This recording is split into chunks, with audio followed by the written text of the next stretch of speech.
All right, today we're jumping into one of the most, well, unique and empowering theories of personality out there, the work of psychologist George Kelly. He had this really radical idea about who we are and, how we actually operate in the world. So let me just start with this question for you.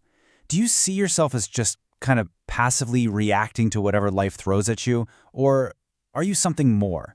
As Kelly would say, are you an active scientist constantly running experiments to figure out your world?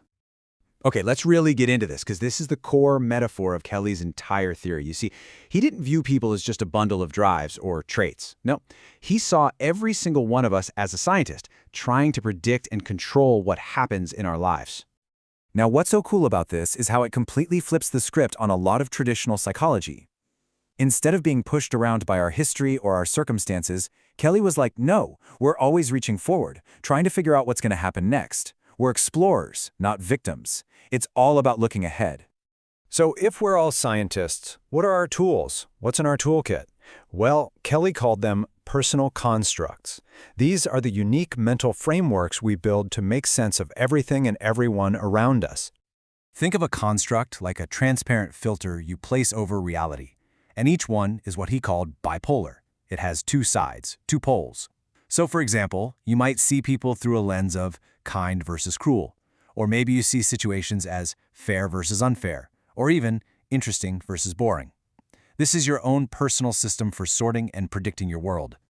And this slide just perfectly lays out the difference between Kelly and, say, more deterministic thinkers like Freud. For Freud, you're pretty much driven by your past. Your behavior today is an effect of some cause from way back when.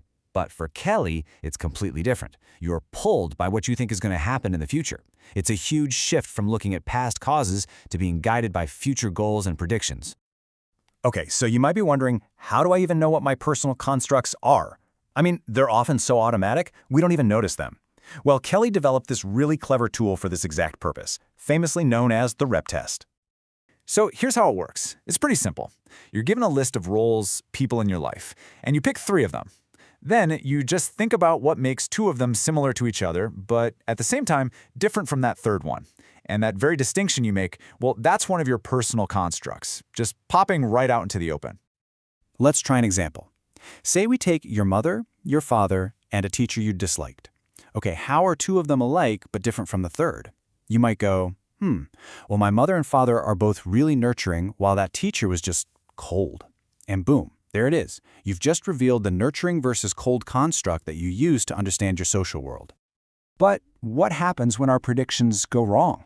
When the world doesn't behave the way our constructs say it should. Well, according to Kelly, this is exactly where we start to feel things like anxiety, fear, and psychological distress. But here's the really important part. Kelly didn't see this distress as some kind of sickness or a sign that you're broken. Not at all. He saw it as valuable data. It's basically a flashing red light, a signal telling you, hey, your theory about the world is a little flawed here, and your mental toolkit, your constructs, they might need an update. And Kelly made a really sharp distinction here. So imagine you're driving a little recklessly. Suddenly you see another car and you realize you might crash. That sudden jolt, that's fear. It requires an immediate, small change to a minor construct, like, I should probably slow down right now. But then, the realization that your recklessness could make you a criminal, or that you could actually harm someone, that feeling, that's threat. That shakes your core beliefs about who you are as a person. That requires a massive overhaul of your entire system. And this all leads us to the most hopeful and, frankly, powerful part of Kelly's theory. Since we are the scientists who created our own constructs, we're also the ones who can change them. We have the power to write a whole new theory. I mean, this quote really says it all, doesn't it? The past doesn't have to define you. Your current situation doesn't have to trap you. You always have the freedom to see things differently, to find new ways of looking at the world. So, the ultimate takeaway is this. Your personal constructs are just theories. They're not facts set in stone. You can treat your life like your own personal laboratory. You can experiment with new ways of seeing people, new ways of tackling problems. You can literally decide to revise the story you tell yourself about who you are. And for Kelly, that constant, ongoing revision, well, that's the very definition of a growing, healthy life. So I'll leave you with this to think about. What are those invisible lenses, those personal constructs, that you're using to predict and navigate your reality every single day?